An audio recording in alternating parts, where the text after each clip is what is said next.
So we're going to remove this tracing paper. I'm just going to cut away some of the beading thread. Cutting away the tracing paper. One of the things I like to do is save this for another project. Maybe our earrings that we'll be doing next. Our beaded seaweed earrings. Now we have some tracing paper. I'll put that aside. I'm just pulling away the thread that we anchored all of our pieces with. We're going to score around our beading with a pin. Just kind of holding it, running it down against the paper, like so. Just did that as an example to show you how it's cutting away. You'll see how flexible the beading is as I run down past the beads against the wool.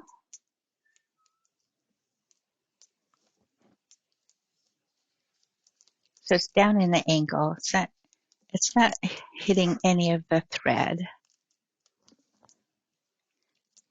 because the goal is just to tear away the tracing paper.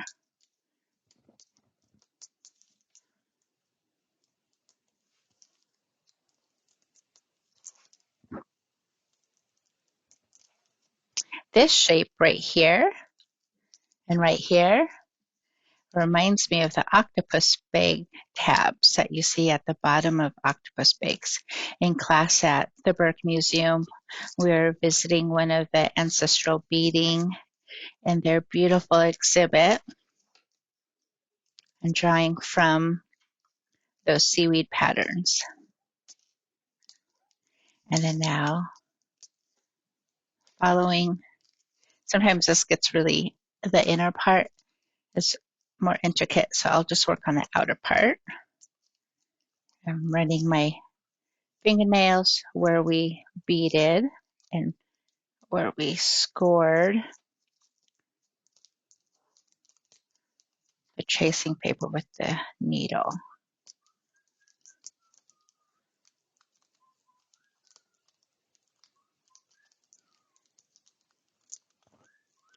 There's that part. Look at that blue, so pretty. Now I'm going to do the exact same thing, but on the inner side, the inside of our seaweed pattern. And so after we visit the octopus bag that's on exhibit, Carol, one of our shareholders, our fellow shareholder of Gold Belt Heritage, she said, "Do you have an octopus pattern?" And she was telling me about her grandchildren and how she would like to make an octopus bag for them and the various ages. And so I cut out an octopus pattern for her, and then we started designing right away. I'll be sure to make a quick video on doing an octopus bag pattern. It's so fun.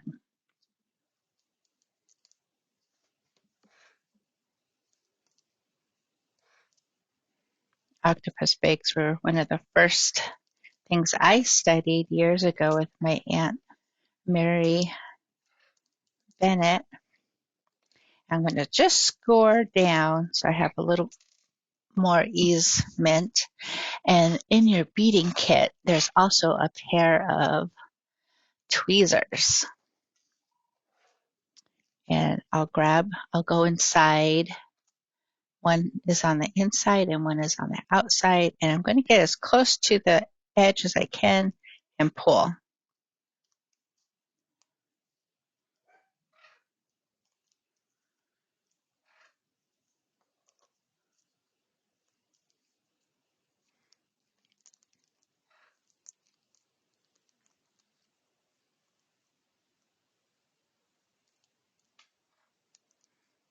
My aunt and uncle were down here at the Burke Museum about 20 plus years ago, and her and I were studying those octopus bags and all of those seaweed designs.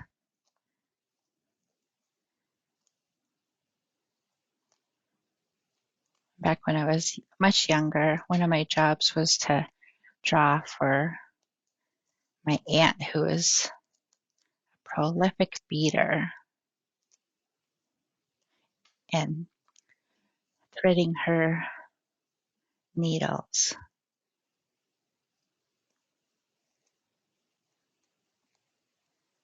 My daughter Raven, she loves beading with one needle. So she taught the one needle method, and I was showing everyone the two needle method. My mom, who was a really good beader, I'm sorry, I'm going off screen and everything. She did both. She did the one needle and two needle. And she would say, um, it's good to learn both, because if you're beading with two needles and you lose one of them, then you could go to the one needle method. Yes. When we're beading away, we lose our needles a lot. So my mom was right. Knowing both is good at those times when you are like, where did that needle go? You search like the couch, the floor.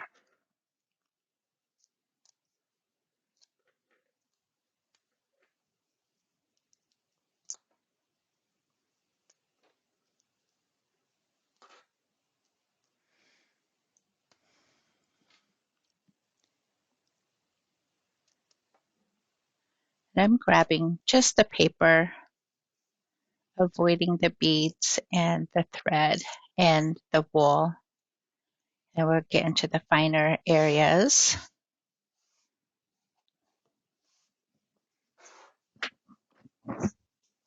We could just like bend your needle case just to get the paper.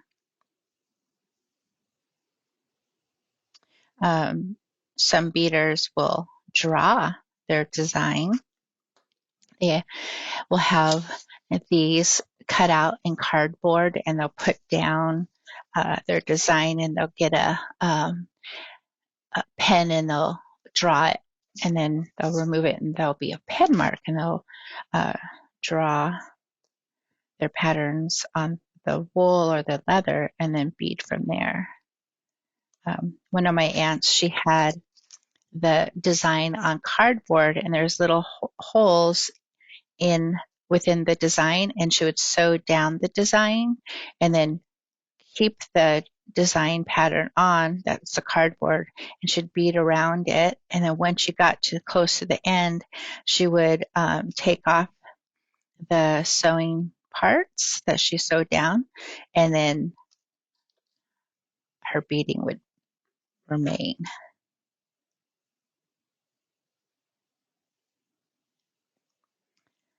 I always gravitated towards the tracing paper just because I had and have little ones and puppies and kitties and a birdie. So protecting it as long as I can while weaving, because sometimes I'll start a beading project and then a week will go by and I'll be like, okay, I'll do that part next week. A couple weeks will go by and I'm like, oh, I got to bead more. During that time of it sitting and waiting, it has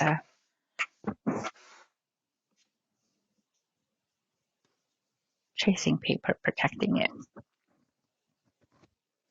So I'll just keep going through and pulling and cleaning and getting as much of the paper out as I can.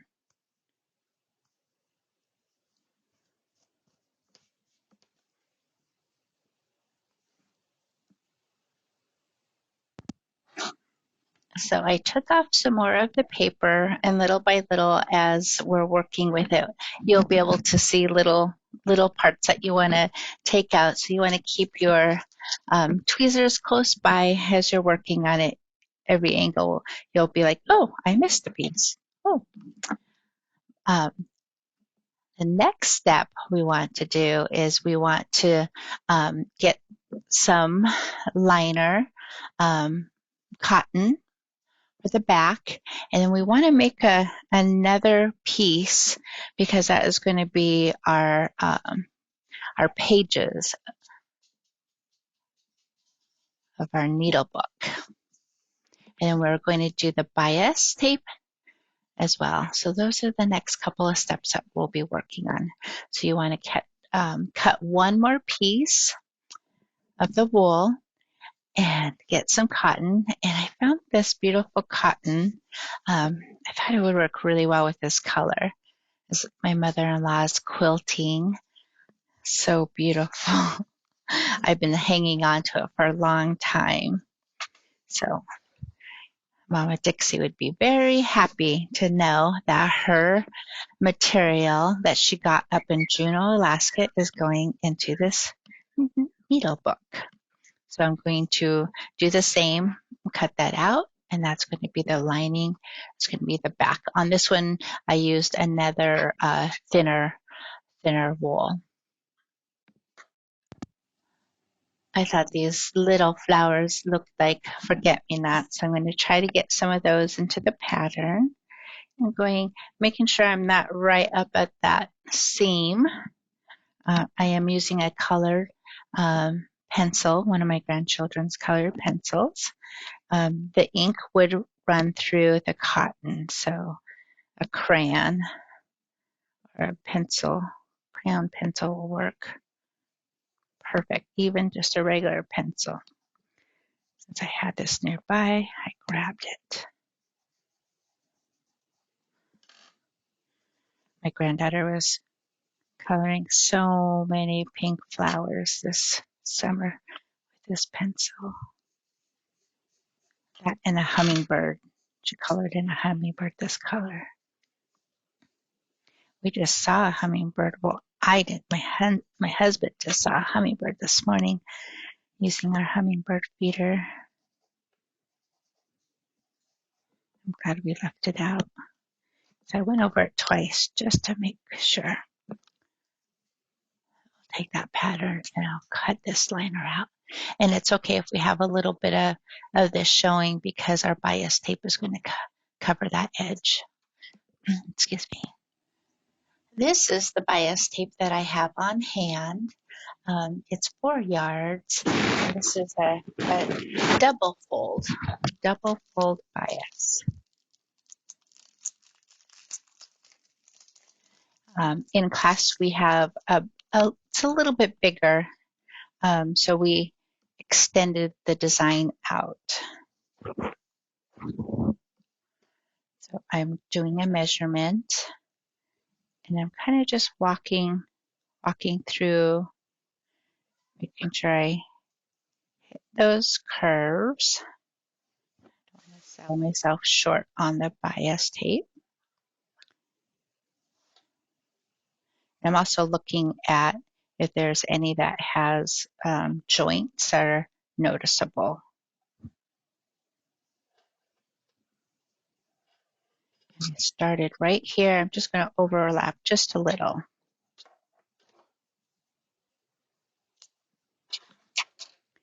It looks nice and joint. There is an add-on, which is right at the end. I don't know if you could see that. If I open it up, you'll be able to see the add-on right there.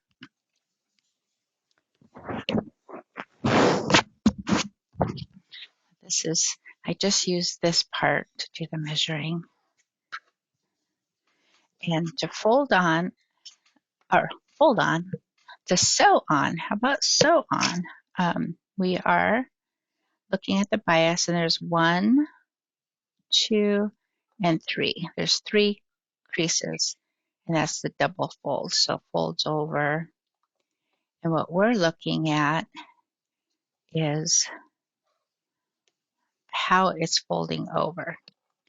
So if we lay this down and the bias tape is folded closer to us, once we sew down in that crease, so you have 1, 2, 3 creases, we're going to sew at that first crease, and once it's sewn on, we're going to fold over, and there's our edge. Get that ready. I'm going to start pinning, and I am starting from the back. That way when they do join together, it's not going to show as much. I have just a few right here.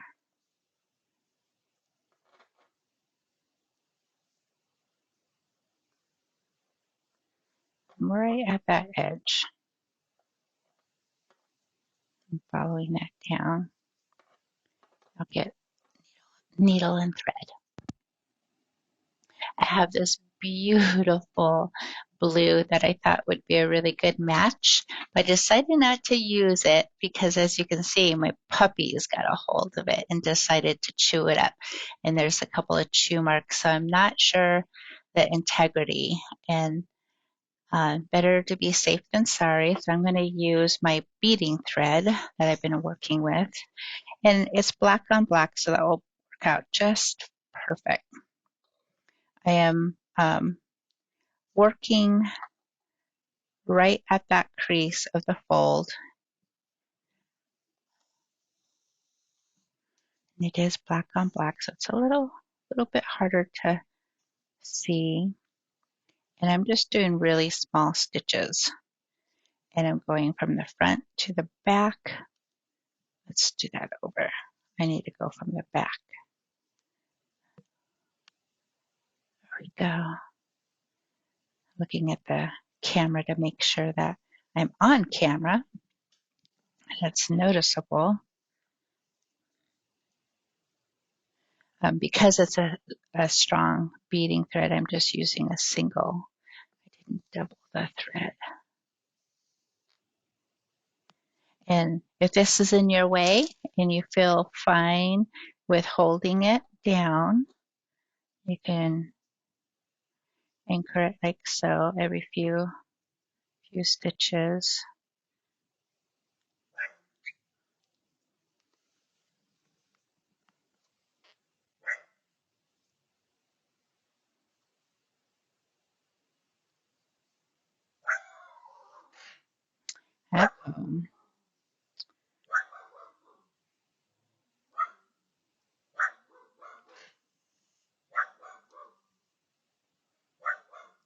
So once at our door, and our puppy has to be the doorbell.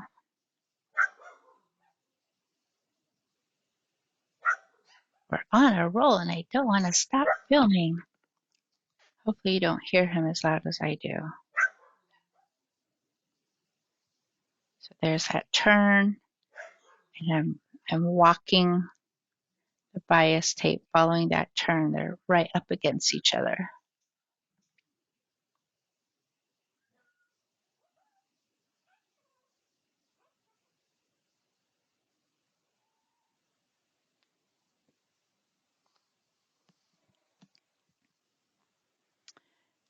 Not that long ago, I used a silk bias tape for an edging of a woman's beaded belt, seaweed beaded belt, and it was so hard to work with. It was so slippery.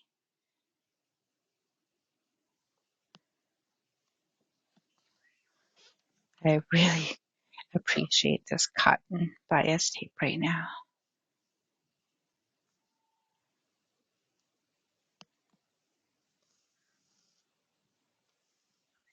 Some people make their own bias tape with this cute little tool that they run their fabric, they cut their fabric to the length of the double fold or single fold, and then they run it through this little tiny, what looks like a little tiny ironing, and then they run it through that, and then they iron it down, and so you'll get these creases.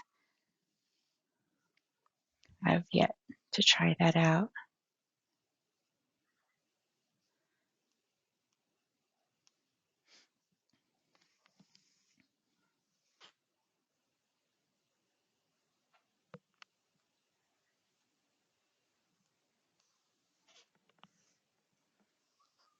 I'm just following that edge. It's kind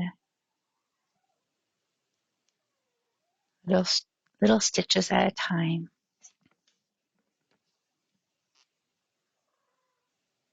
Little tiny stitches.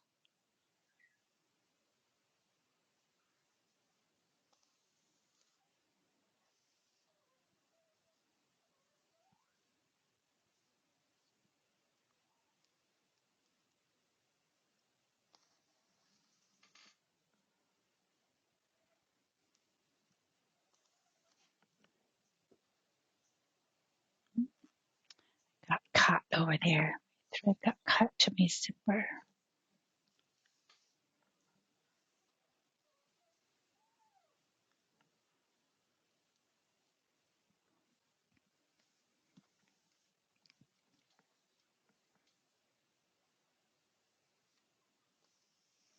My fingers are doing a very long stretch right now.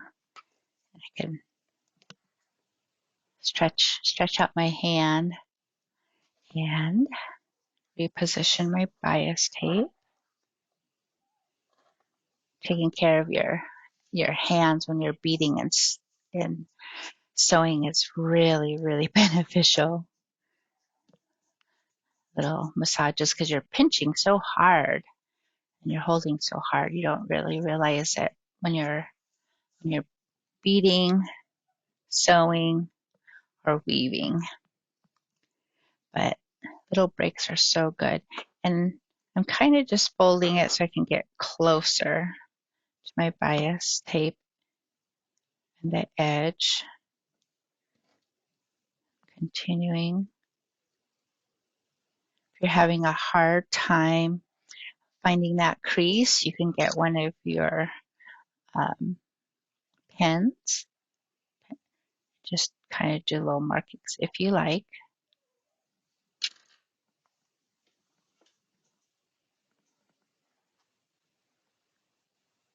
Another thing to do every once in a while when you're beading is to stop and look up and give your eyes a rest and look far away. And they say about 20 to 30 seconds every once in a while is good for your eyes.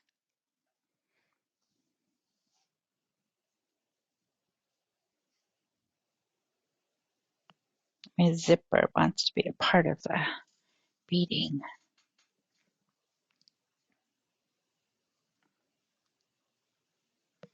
In class, we're all sharing who we saw beading when we were growing up. So neat to hear everyone's stories. A time when everyone was sharing their beads and would have a pot of Hudson Bay tea or Devil's Cup tea. Oh, you get a room full of aunties and uncles beading and sewing. It was like you could solve the world with everything when they're talking and joking and having fun. I think beading and weaving, sewing circles are so beneficial for us.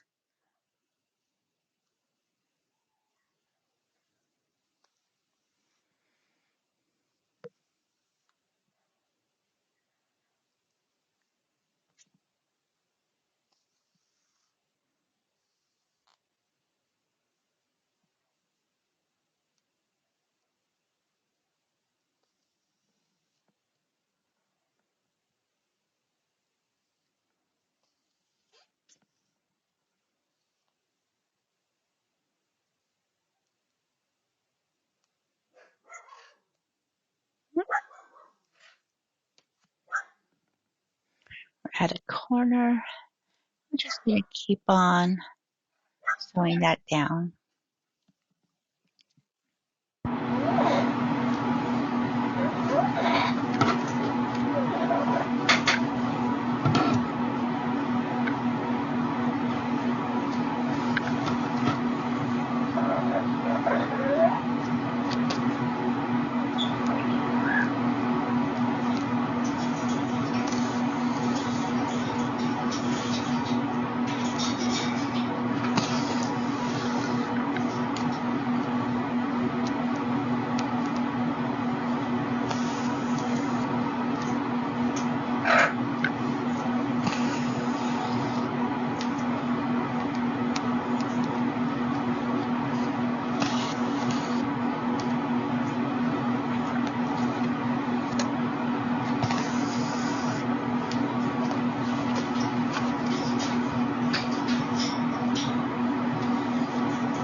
Doing our continue sewing, and as I am turning this corner, this little curve, I'm making sure that the bias tape is lined up to the edge.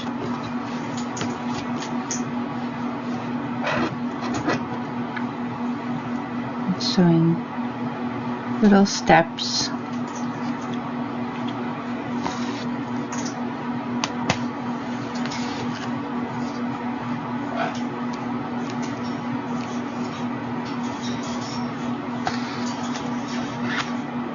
Looks like I created a little knot here. Let's see.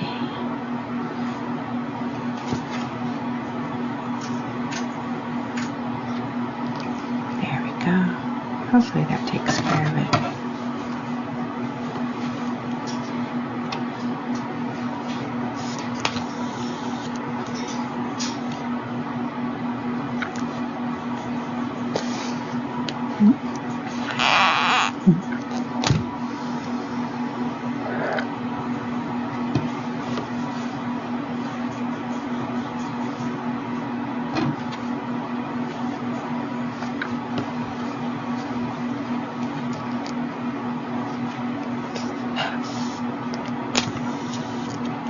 If you wanted to, you could put pins down to secure this as you're sewing. I tend to just hold it down. I have to change my thread.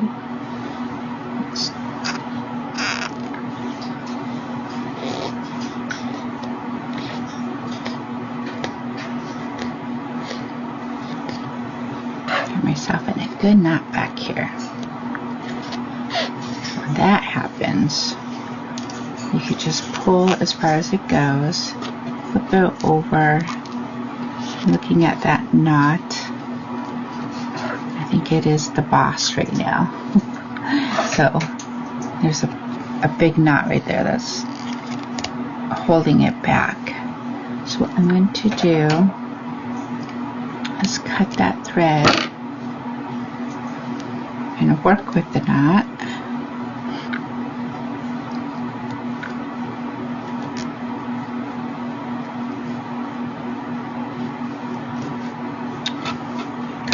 Really close to the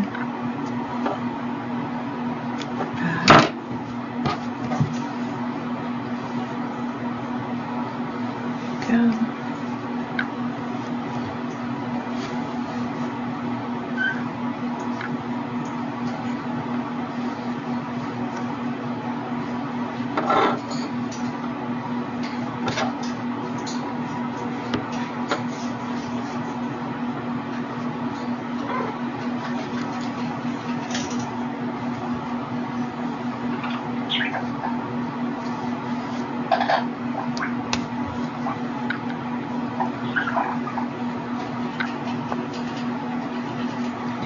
I know it's going to pucker a little. I'm just giving it, instead of pulling it taut, instead of pulling it, I am giving it a little leeway. You see the fold right here. That's just to help it with the curve right there.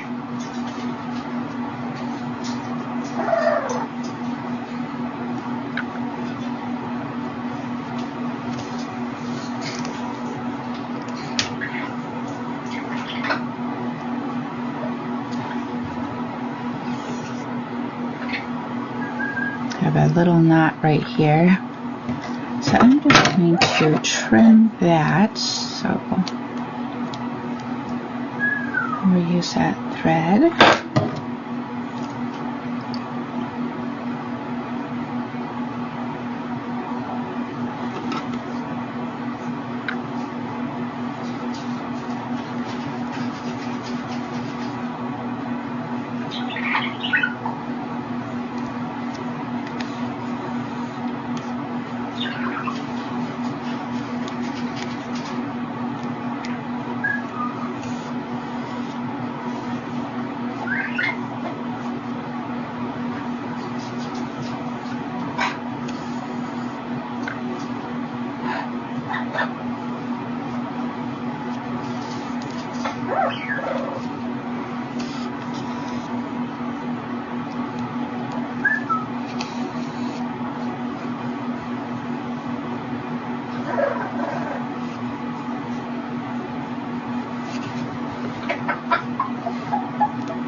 See, the stitches are little steps,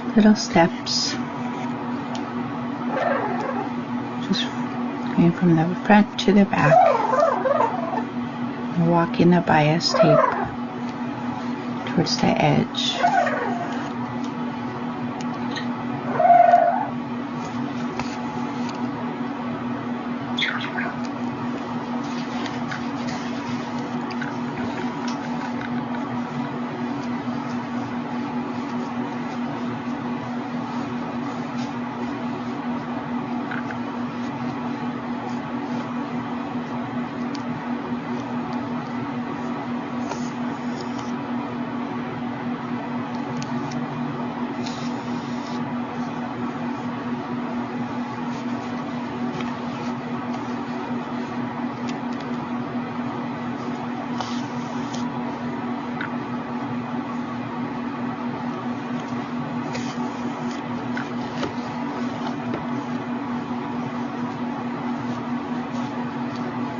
And taking that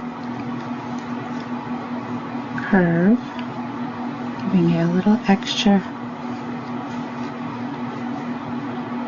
material, making sure not to pull too tight on the bias tape.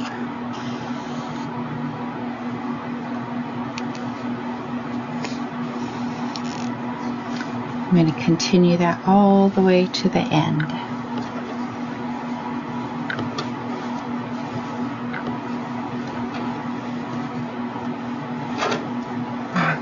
Continue sewing the bias tape.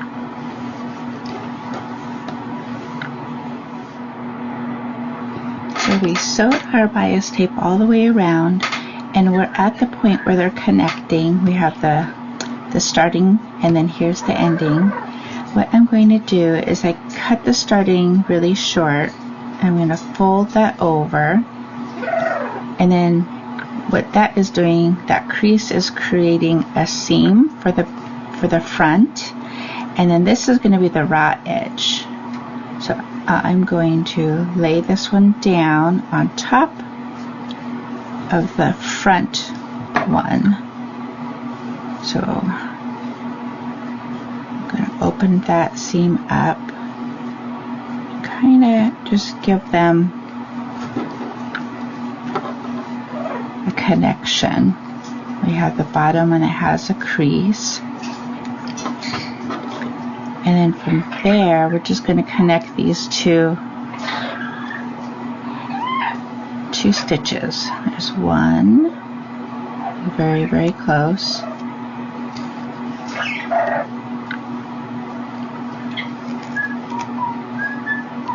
I'm still in that crease.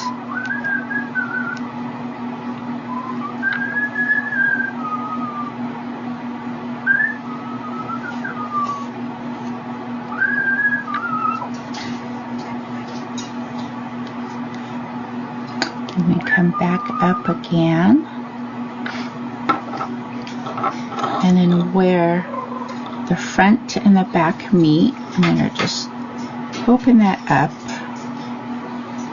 So we have the one that has the crease, and we want it to be able to fold over. We want to give it some space to fold over, and if you want, you can kind of pull it over to see how much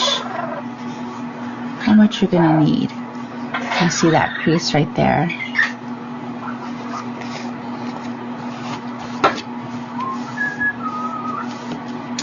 So it does have an angle as I fold it over. So I'm going to keep that angle and fold both. I'm folding the front and the back. And then what I'm doing is just doing a really soft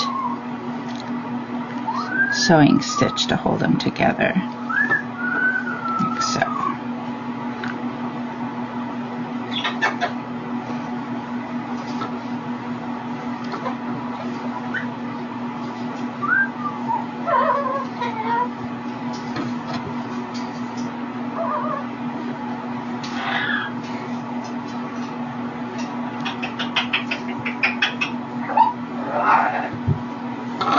And there it is. Now I'll reinforce that once we go around. So there's the back stitch going back just to try to create a knot. And tie this off.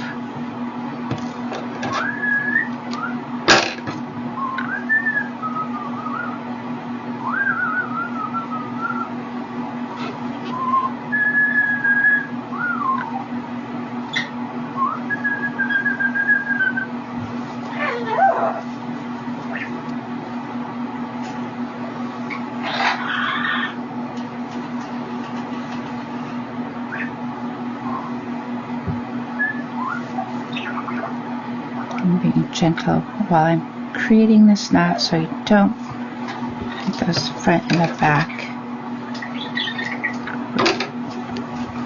ripple. Now with this extra from that sewing down of the front and back, excuse me, we can trim this bias so we don't have too much material as we fold over.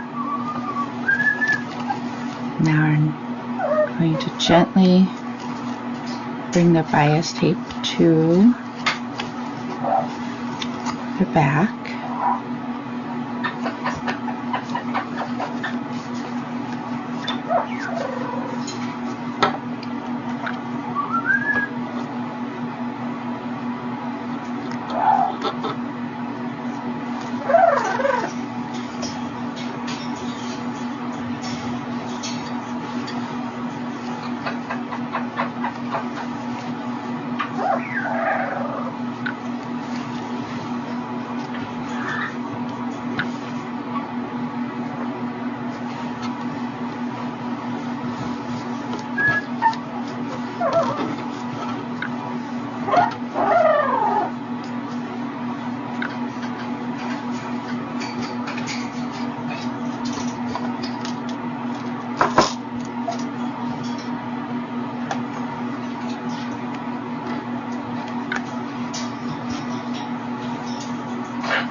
continue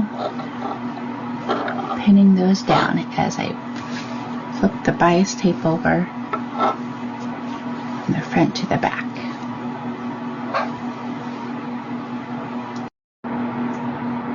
So we have our bias tape in the front and the back. You can do a running stitch if you would like with your bias tape. This bias tape was a little on the smaller side, so I had to make this a single fold. So I don't have the availability to do the invisible stitch on the bias tape. There's another fold to do that. Because we are beading on the front, we're going to do a running white. You could either do a dashing 3 bead, or you can do the full white going around on the edge of the bias tape. And since we're doing that, if we flip over, we're going to be doing the beading and also sewing down the bias tape. So we're going to be doing 2 things at one time. So that's the next step that we're going to be doing.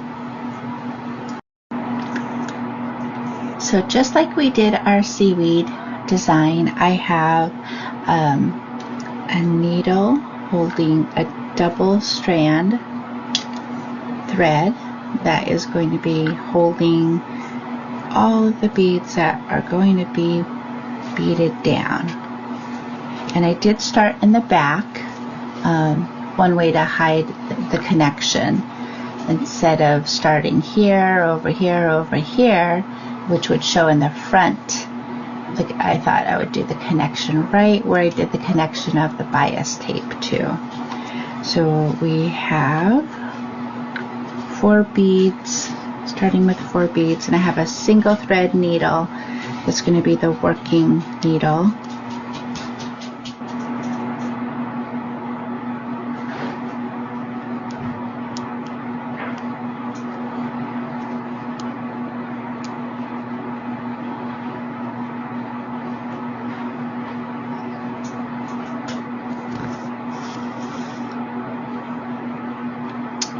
Just writing the edge of the bias. It is a little thicker on this end, the starting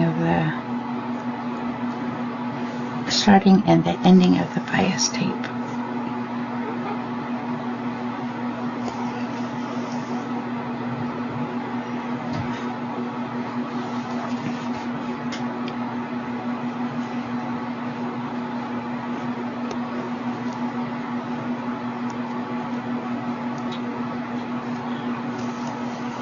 So one side to the other, and you do want to ride the bias tape, the edging, but you also want to include sewing down the back of the bias tape. So let's flip this over so I could show you where we're at. So we're kind of going back and forth, and if you look, we want to make sure we're adding the bias tape as we're sewing down.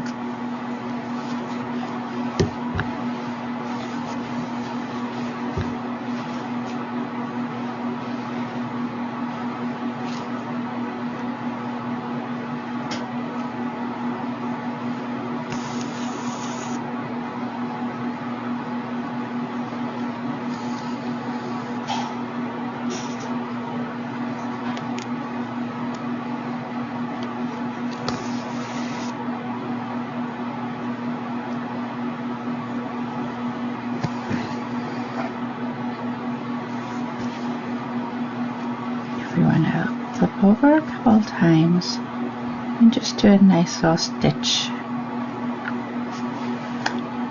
to add that.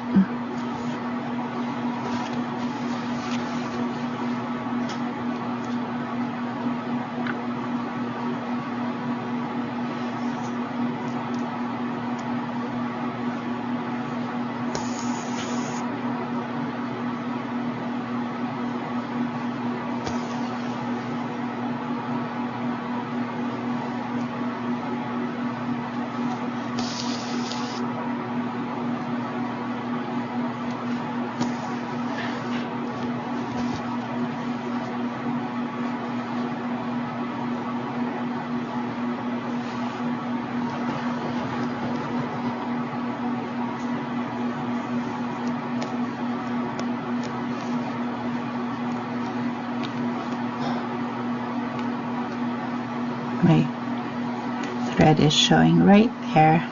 I should have cut that off before I started beading, because now it kind of got beaded down, which is okay. But I'm just going to cut that tail.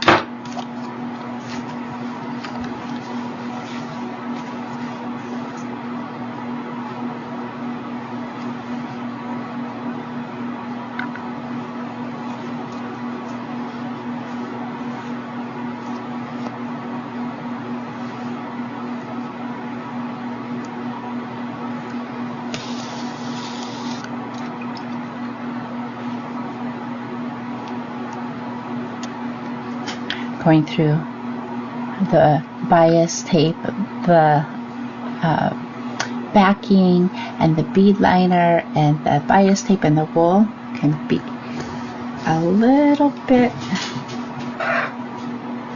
harder to go through all of those layers.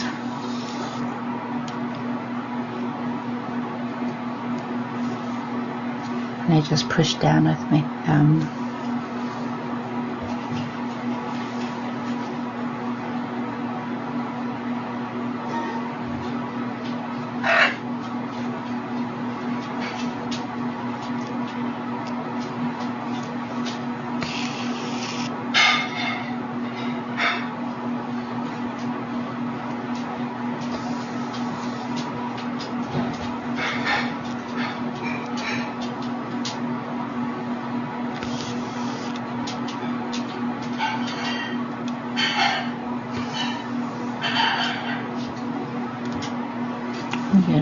Flip over, and the stitches are going perfectly into the bias tape. So I'm going to keep on beading along the edge. We'll follow the edge all the way, and I do every 2 beads or every 4 beads. So I'll put down 1, 2, 3, 4. I'll go between 2 and 3. Go to the other side.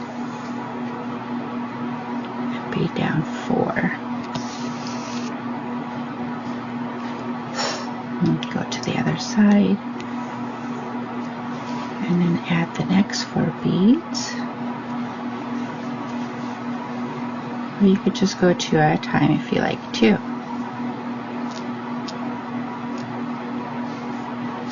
Just 2 beads.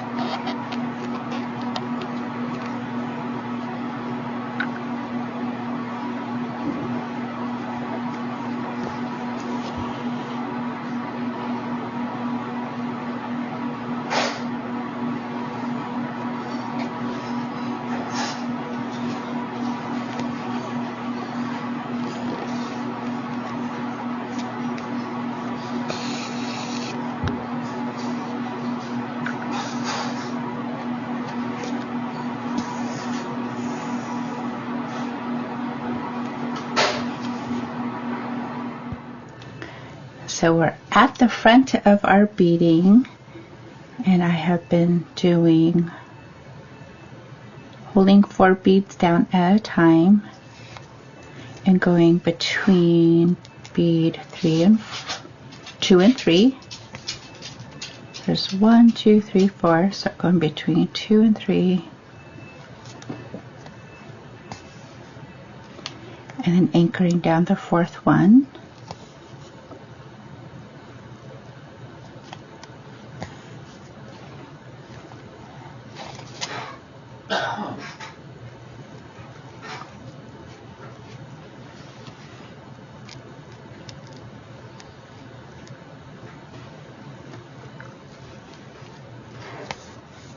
Sometimes when you're beading, you're working these pinching muscles to pinch and hold your needle, and your other hand is holding your beading. So every once in a while, as you're beading, it's nice to put down your beading and stretch and massage your hands. Be kind to your wrists. Flex the different direction of, instead of pinching all the time, just wing them out. Wiggle, wiggle, wiggle. Just little breaks.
And we'll continue beading.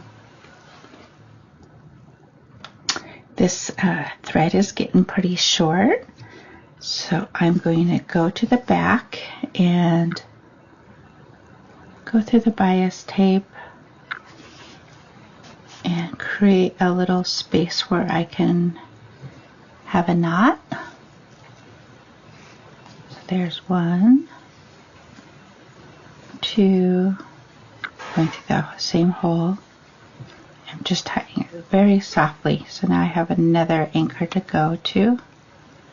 Going to the side.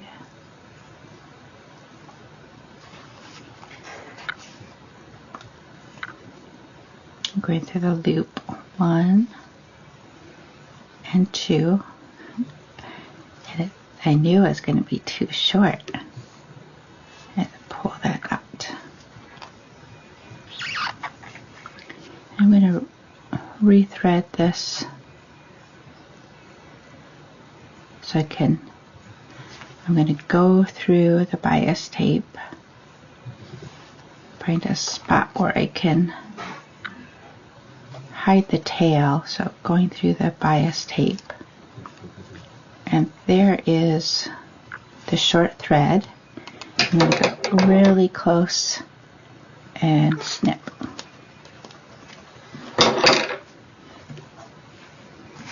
Now I'll rethread that and continue beading.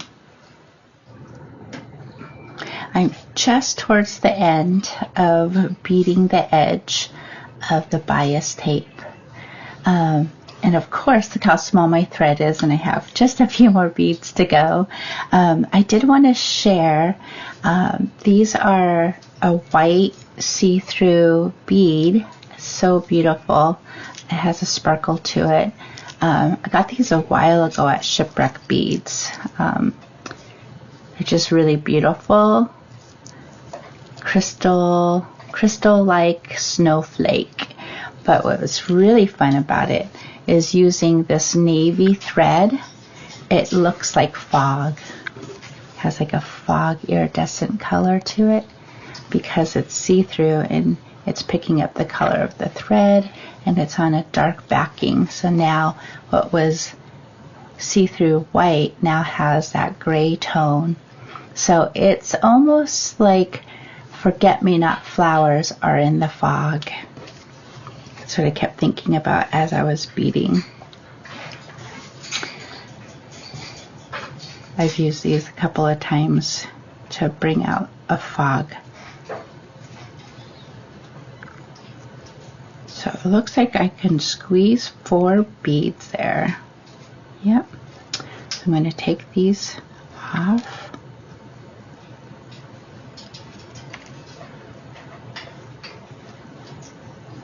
I'm going to go 1 bead or 2 beads at a time. See how this works. Oh, I have to thread my needle. I was debating if I should start with a new thread, because it's going to be snug. It's going to be snug. Let's see. As long as I get these 2 down,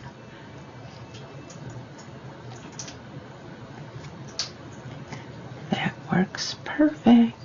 Now I have these 2, and what I'm going to do is go through the first bead that we started with. Go through those 2 or 3, the first 2 or 3, and now right next to where the thread's coming out, I'm going to go to the back. There it is. Yay!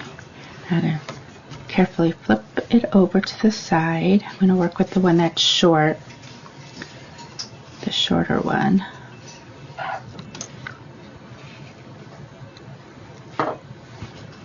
Create a knot. There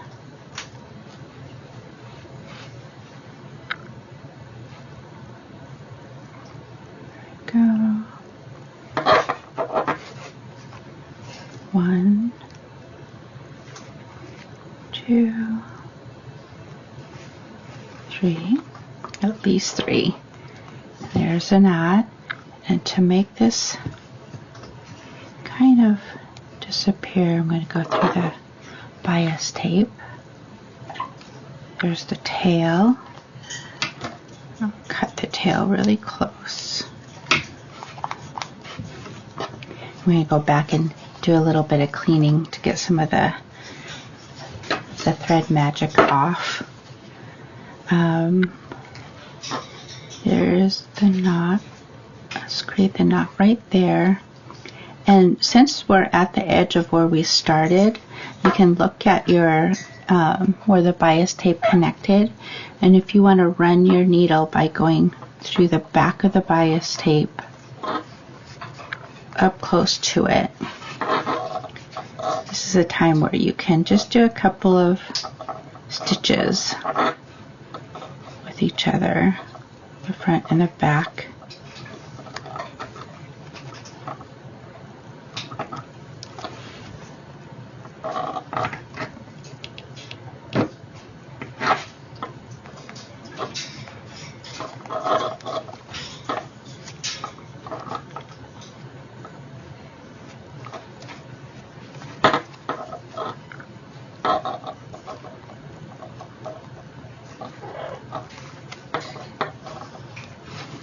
Was 2 stitches.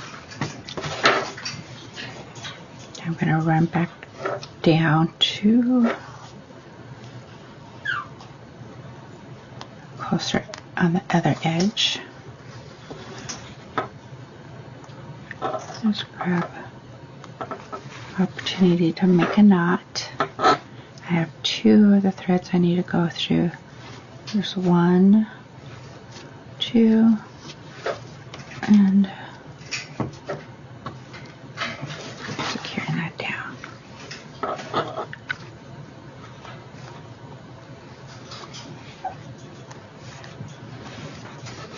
And I ran through the bias tape and I'm snipping right there.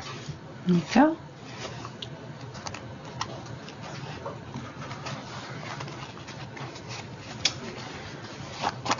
Next we'll bead the edge. And that looked fun, so pretty. Forget-me-nots in the fog.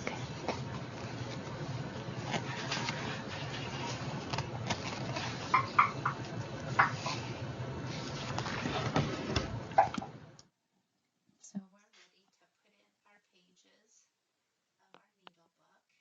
and this is the same pattern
we have so many different styles of ribbon, widths and fabric. This one happens to be leftover from my husband's ribbon shirt that I had done for him this summer.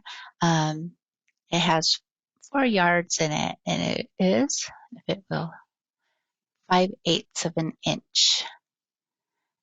It does say it's made out of 100% polyester, and it's called Dusty Silver. And I thought it would go really, really well with this, the fog, the forget-me-nots in the fog. I kept thinking of Fog Woman as I was beading. That black thread just really brought out the fog. It's so pretty. So I was like, okay, I can go with this beautiful silver. Dusty Silver is the name of it. I got this at, I believe, Hobby Lobby. And I cut that into strips, and I kind of teared off just to make it a little pretty. And we're going to work on these edges. So we have the front and the back.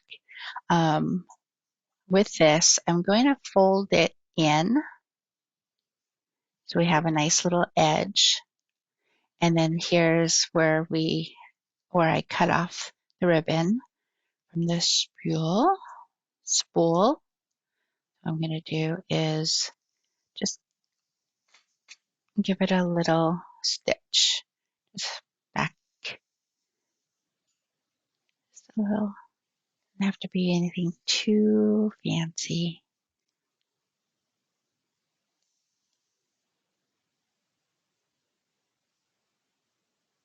When I was working at the Alaska Native Heritage Center, I really learned about stitching.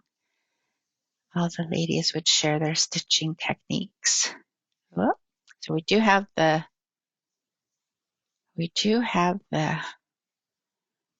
not showing, so I should have paid attention to that. What I'm going to do is pulled it a little.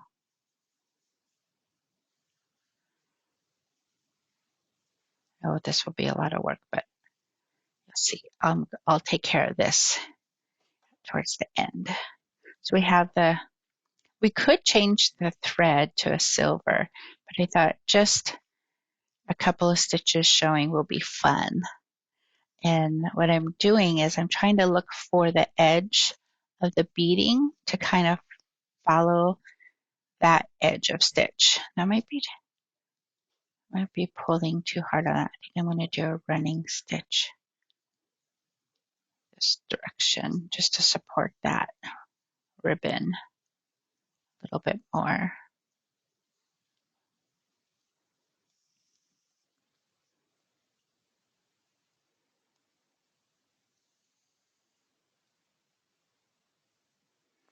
I like the character of stitches too.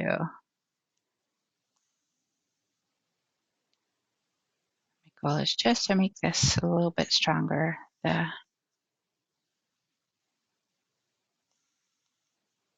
ribbon is there. It did still buckle a little, but that's okay. So now we can, from the back, hold that and look at where the middle point. And it's going to hide all of this. This ribbon is going to hide all of that stitches with it. I'm so excited about. That was our beginning and our end. And I'm right on that stitch of the beading, which is really nice because it'll hide the stitch from the front. So that's our goal. I'm pulling the ribbon as close, anchoring it down.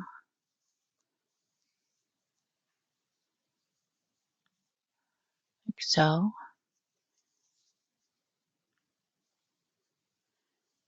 And at the same time centering it. And over time, this ribbon will get small as it's being tied and untied. And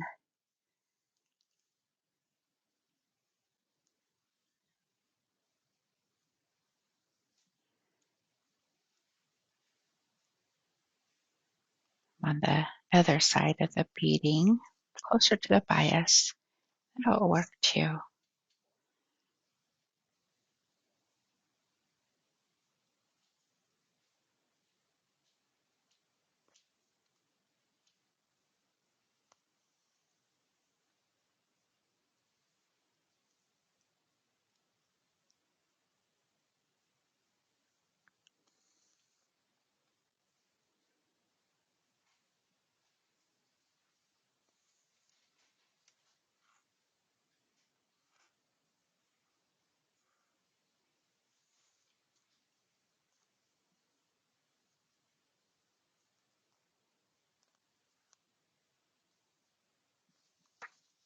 Look at where we're at.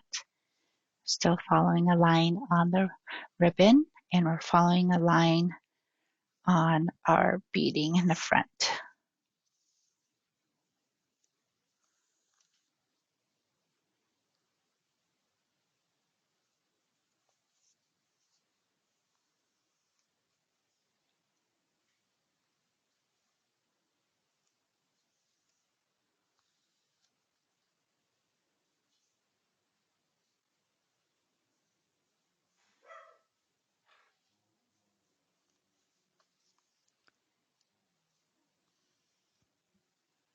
And overlapping into the bias. Not on that edge of the beads. So I'm trying to angle back. Oop. Using the table to push the needle. And go. So that's the one that we started with, and I didn't like that not showing in the front. So what I'm going to do is cut that knot. And now we have two separate. I'm going to grab my pin, and I'm going to try to pull the thread to the back. You can see there's that stitch.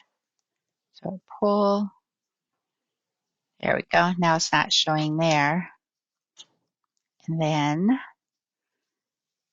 I could grab the two pieces of the thread,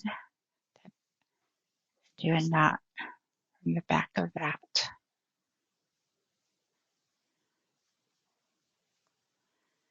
And now we have a little bit of a hidden tail and knot.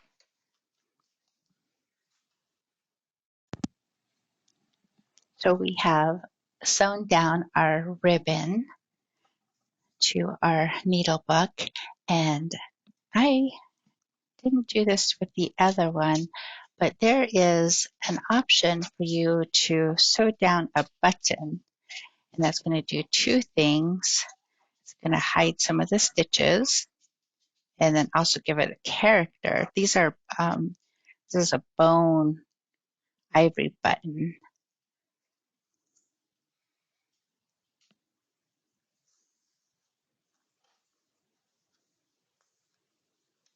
Go. Thought that would be a pretty addition to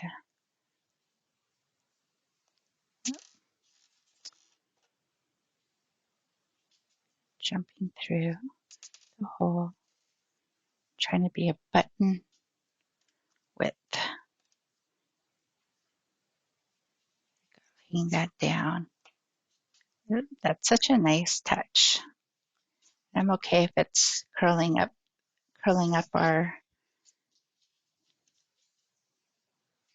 ribbon because it's definitely going to start getting a character of doing that.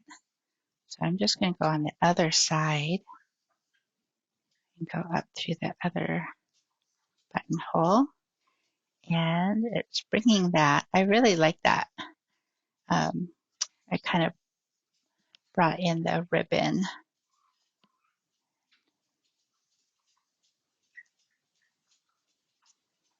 I'm going to go down back from the back of the button behind the ribbon and trying to go through. It's always harder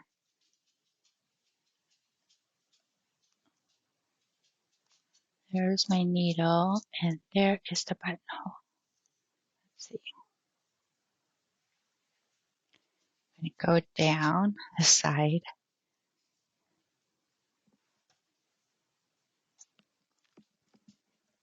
I'm going to flip the ribbon, go to the other side there. Maybe that will be easier. And then from there, the bottom. There we go. I'm going to lay it down so I can center it and tighten it at the same time. That looks pretty. This bone button is so precious. Ivory bone button. And lift up. And instead of going through again, I'm going to anchor it, tighten it, hold that down. I'm going to anchor this now to the ribbon. The bias tape, passing the ribbon, passing up the ribbon, and creating a knot. And then go through. And if you're needing a button, every little sewing kit needs a button. This one we're going to have two. So going through that bias tape again to hide the tail. And it looks like I broke my needle. You see that? Shucks. Thank goodness we already did a knot. There's the needle part right there. I was going through so many layers. When that happens,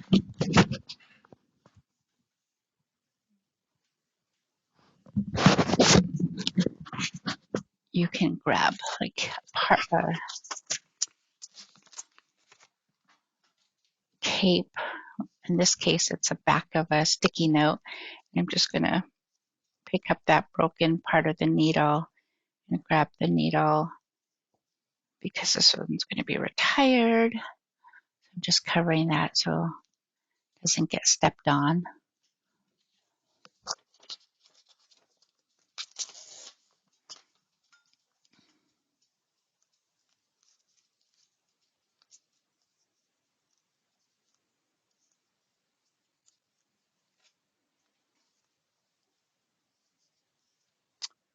There is her one side of the ribbon. I'm going to do the same for the front.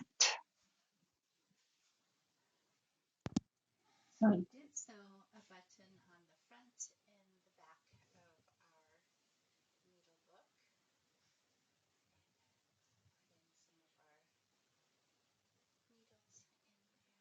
needles in there, pins. Fold it over.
Then here's the top. So it kind of looks like a heart. In class we did a heart shape. This one, I think, I'm just going to go up. I want a little bit more design space. So there, go up.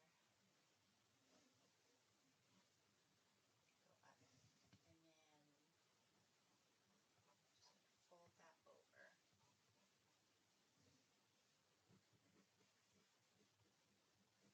And then you can see this side is different from this side. This side is different from this side. What you can do, you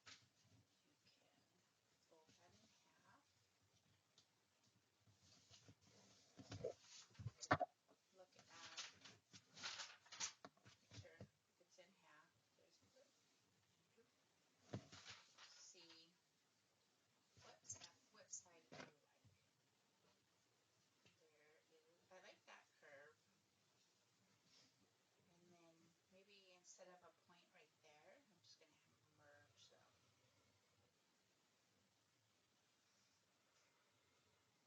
That will make that not so floppy. I'm picking this side, just kind of fine tuning this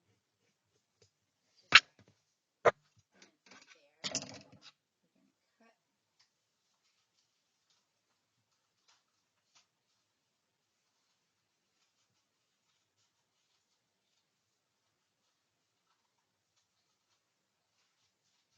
Cut out the pattern that we did around these scissors. You can open it, and there's our pattern for the back. Flip this, and that is another pattern that we could use. I'm going to take this paper, and I'm going to trace another one right here. I'm going to trace this one.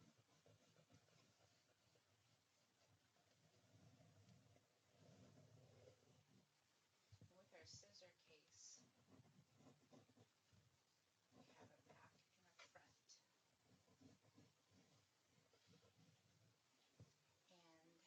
And we have the back.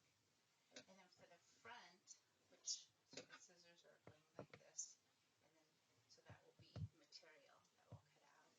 And then the front is going to hold and support. So as you can see, it will fold over. So these two are going to come together. Thinking there's a big knob right here that holds the points together. So I'm going to go past that. Maybe just at where the, let's just give it a little try. There we go.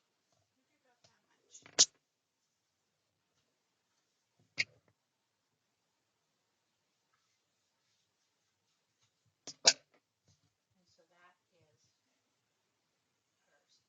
pattern. So we could put design here, and we could put design over here, and or we can design this part, the back of the scissors as well. So that is a special topic that we did in class of how you can design a scissor case. Tlingit is cheese for beading along and making your seaweed needle book. The forget-me-nots within the fog.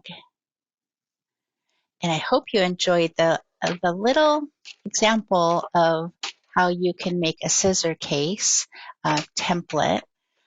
Can you see how that's going to work? You have the backing and then the front. You could put your seaweed design in the front. You could put your seaweed design on the front back of the scissors, or you can make two of these and have it be a pocket.